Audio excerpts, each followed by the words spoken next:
You must be hungry. Yeah. You're okay. Sorry,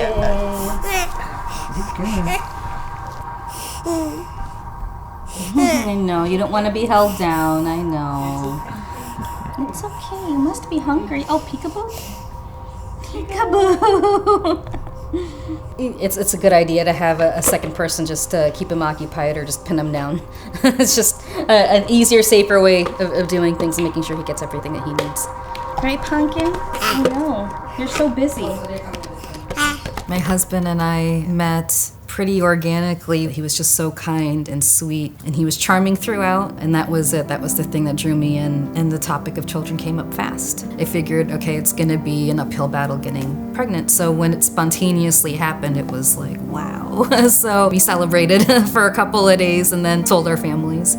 I was very excited. I was already in my head planning all these things that I wanted to do for the baby. They told us, and we were super excited, tell us about the ultrasound and show pictures and tell us how things were progressing. We thought we had more time because Noah was supposed to be born in March. Noah was born at 25 weeks, and of course, normally they're supposed to be born at 40 weeks, so he was very, very early. Noah spent 207 days in the NICU. He was a pound when he was born. He was born with lots of lung issues because they were so underdeveloped. He was so tiny. Is he going to be able to make it? You know, you can see pictures and we'd FaceTime, but you really couldn't get how small he was. He was finally discharged. I remember it like it was yesterday, driving home with him and then walking through the doors for the first time with him. And it was great. We got to be a family for the first time together at home. It was a wonderful feeling to, kind of in some fashion be normal. About 4 days after Noah came home from the NICU, my husband texted me and said that he wasn't feeling great. He was feeling a little dizzy and dehydrated, and he thought, maybe he was just that tired and dehydrated. He came home, sat down with Noah and was cuddling on him and loving on him, and he said, he was a little tired. He was going to go to bed early. It was 3:30 in the morning when the phone rang. All I could hear is Michelle screaming, "Mommy." And she's like, "Mom, Mom." And I'm like, "What's wrong? What's wrong with Noah?" And she's like, Bruce. And it's like, "What happened to Bruce?" It was just disbelief. Like, how could this possibly be happening after everything we just went through? Just like that, he was gone. Like, how could this possibly be real? I just remember for months afterwards, I just kept on begging God to wake me up from this nightmare, to just let it be just that, just a dream. And I'd wake up and Bruce would be beside me. It's indescribable what that felt like. It's almost like it happened to another person, It was like an out-of-body experience.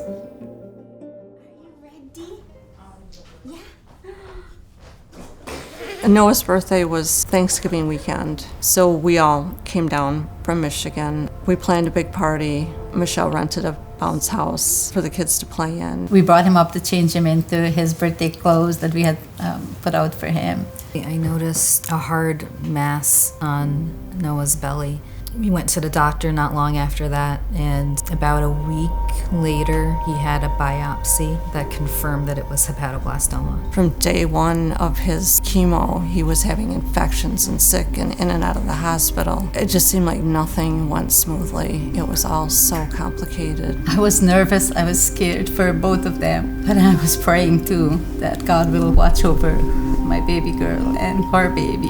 Every night he was in the hospital, I was in the hospital. It was an overwhelming time, and I didn't know what I was going to do. They said that it was very treatable, and there was a plan made for chemotherapy, and that's when it started getting a little scary about the finances. My director, her husband works for Suffolk, and he presented my story to the Giving Circle, and they stepped in and asked me what I needed.